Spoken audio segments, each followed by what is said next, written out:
The scent of over-roasted coffee beans and cinnamon hung thick in the air of the Patriot Brew Coffee Co., a smell Karen O'Malley usually found comforting. It was the smell of control, of her domain. As the manager of this particular franchise, located in a sprawling suburban strip mall, she saw herself not merely as a purveyor of caffeine, but as a cultural gatekeeper. The cafe, with its polished wood, gleaming brass, and tastefully framed photos of American flags and bald eagles, was her fortress. Karen was a woman forged in the crucible of online comment sections and cable news echo chambers. She saw the world not in shades of grey, but in the stark, warring colors of her social media feed. Life was a battlefield, and every interaction was a potential skirmish. Her righteousness was a suit of armor she polished daily, and her conviction was a weapon she kept ever sharp. The midday rush was thinning, leaving behind the usual stragglers. Laptop nomads nursing cold brew, a pair of mothers discussing school districts in hushed tones, and a quiet man reading a paperback in the corner. It was then that he walked in. He was older, perhaps in his late 60s, with a posture that defied his age. His silver hair was neatly trimmed, and his face was a map of thoughtful lines etched by time and sun. He wore a simple windbreaker and casual trousers, the uniform of a man who had long since outgrown the need to impress. But it wasn't his quiet dignity that seized Karen's attention. It was the hat. Perched on his head was a simple, navy blue baseball cap. Embroidered on the front, in clean white block letters, was a single word: vote. Karen's heart gave a hostile thud against her ribs. The color, the simplicity, the context. It was all there. To her, it wasn't an encouragement of civic duty. It was a Trojan horse. Blue was their color. The word vote was their smug, condescending rallying cry, a passive-aggressive jab at anyone who didn't subscribe to their bleeding heart, nation-destroying agenda. It was a silent, insidious scream, and it had no place in her sanctuary of traditional values. A hot surge of adrenaline, familiar and thrilling, coursed through her. This was it. A chance to do more than just type furiously into the void of the internet. A chance to make a real stand. The man approached the counter with an easy stride. His eyes, a clear and penetrating grey, scanned the menu board briefly before settling on her. "Good afternoon," he said, his voice calm and even. "I'll just have a large black Americano, please." Karen's hands tightened on the edge of the counter. She ignored his order, her gaze fixed on the hat. "I'm going to have to ask you to remove your hat, sir." The man's eyebrows lifted slightly, a flicker of surprise in his calm demeanor. "I'm sorry?" "Your hat," Karen repeated, her voice louder now, sharp enough to make the laptop nomad glance up from his screen. "It's political paraphernalia. We have a strict corporate policy against it. This is a neutral space." The man looked down at his own chest as if to check for a slogan on his jacket, then seemed to remember the cap. He reached up and touched the brim. "This? It just says vote. And we all know what that means, don't we?" Karen's tone was thick with insinuation. She felt the eyes of the other customers on her, and it fueled her. She was a warrior, defending the peace. It's a divisive political statement intended to make other customers uncomfortable. The man's expression remained placid, but a new firmness entered his voice. "Young woman, with all due respect, the only thing divisive here is your interpretation. Encouraging people to vote is a cornerstone of our republic. I'm fairly certain Patriot Brew, of all places, would support that." His composure was infuriating. He was supposed to get angry, to yell, to reveal his true aggressive colors. Instead, he was calm, logical, and it made Karen feel a frantic need to escalate. "Sir, I am the manager here. The policy is the policy," she lied, inventing the rule on the spot. "Either the hat comes off or you'll have to leave." "I've been a loyal customer of this company since it was founded," the man said, his voice dropping slightly, carrying a new weight of authority. "I've never heard of such a policy. Perhaps you could show it to me in the employee handbook." He was calling her bluff. The heat in Karen's face intensified. The mothers were now openly staring, their phones subtly angled in her direction. Good. Let them record her bravery. "The handbook is for employees," she snapped. "You are a customer, and you are violating our code of conduct. Take it off or get out." Now.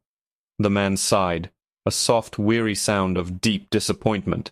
He looked past her at the "We Support Our Troops" banner hanging on the wall. Then his gaze returned to her. "I think you're making a very serious mistake. I would strongly advise you to reconsider your course of action. Just serve me the coffee I asked for, and we can all go about our day." It was a warning, but Karen heard it as a threat. His condescending calm was a mockery of her authority. Her hand, trembling with a mixture of rage and exhilaration, slipped to the heavy purse on the shelf beneath the counter.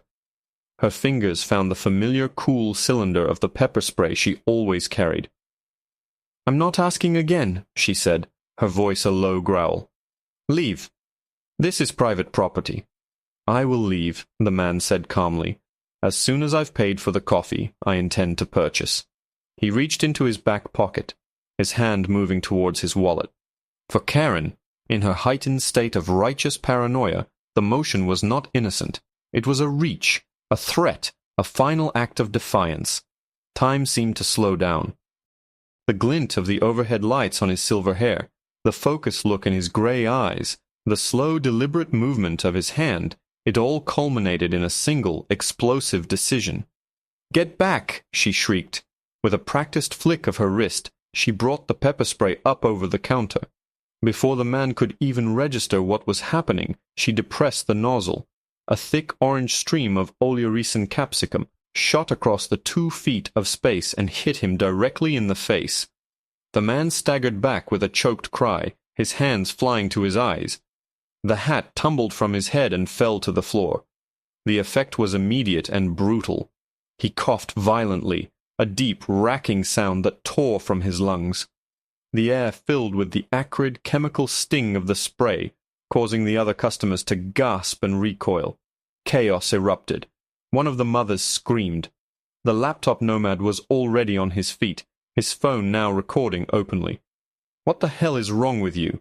He was getting his wallet. But Karen felt a moment of grim triumph. She had won.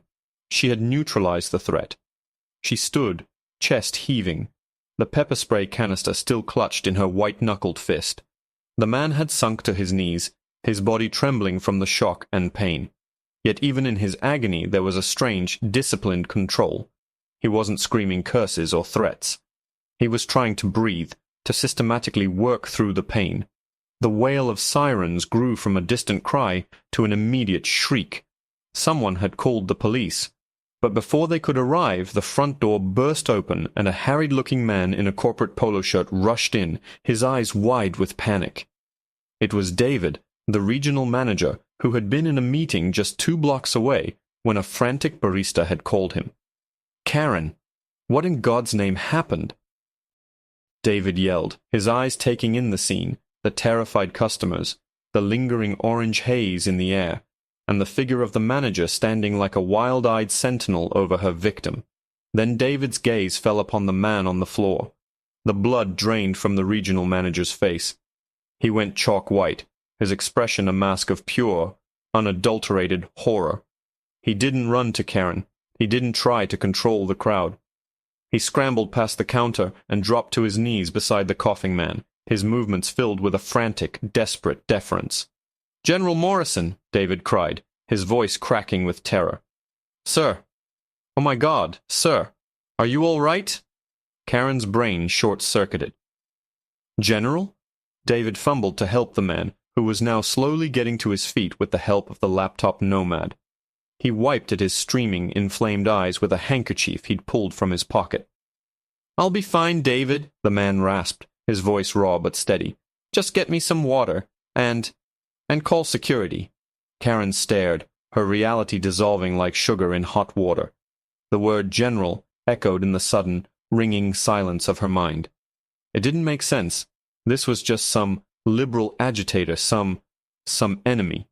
David, his face a mess of sweat and panic, looked back at Karen. The professional veneer was gone, replaced by a look of absolute fury and fear. "Do you have any idea who you just assaulted?" he hissed, his voice shaking. "Do you?" Karen could only shake her head, the pepper spray canister falling from her numb fingers and clattering onto the tiled floor. "That," David said, pointing a trembling finger at the man who was now being helped to a chair, is General Arthur Morrison, retired four-star, chairman of the Joint Chiefs under the last administration, and the founder, majority shareholder, and chairman of the board of Patriot Brew Coffee Company. The words hit Karen with the force of a physical blow. She staggered back, her hand flying to her mouth. She looked at the man, General Morrison, and saw him for the first time. The disciplined posture, the calm under fire, the quiet authority. It wasn't the arrogance of a political opponent. It was the ingrained bearing of a lifelong leader. She looked at the banner on the wall. "We support our troops," and a wave of nausea washed over her. General Morrison had recovered enough to speak. He took the bottle of water David offered, rinsing his eyes and face. When he finally looked at Karen, his gray eyes, though red-rimmed and swollen, were perfectly clear. There was no rage in them, only a profound and bottomless disappointment that was far worse than any anger. "Ma'am," he said, his voice raspy but firm, cutting through the stunned silence of the cafe. "For 35 years I served the United States of America. I defended the Constitution that gives every single citizen of this country the right to their own beliefs and the freedom to express them. The company I built after my retirement was founded on the principles of service, unity, and respect for the democratic values I spent my life fighting for." He gestured weakly towards the blue hat, which still lay on the floor. "That hat is not a statement for one party or another. It is a statement in support of the very system we are all a part of, a system you seem to have forgotten." He took a deep breath, the effort visible. "Your employment with this company is terminated, effective immediately. David, see that she is escorted off the premises. Her personal effects will be mailed to her." It was an order, delivered with the swift, impersonal finality of a field command. There was no room for appeal. Karen stood frozen, the world tilting on its axis. The phone cameras were all still pointed at her, but the narrative had violently shifted. She was no longer the brave patriot. She was the villain, the fool. The Karen who had pepper-sprayed a decorated war hero and the owner of her own company over a non-partisan hat. As two uniformed security officers gently but firmly took her by the arms, her gaze fell one last time on the simple blue cap on the floor. Vote. It wasn't a symbol of the enemy she had invented in her head. It was an invitation to participate in a shared democracy, a democracy a man she had just assaulted had dedicated his entire life to defending. In her blind, self-righteous crusade, she hadn't just lost her job, she had betrayed every principle she claimed to hold dear. The bitter scent of coffee and chemical spray was the smell of her own spectacular self-inflicted ruin.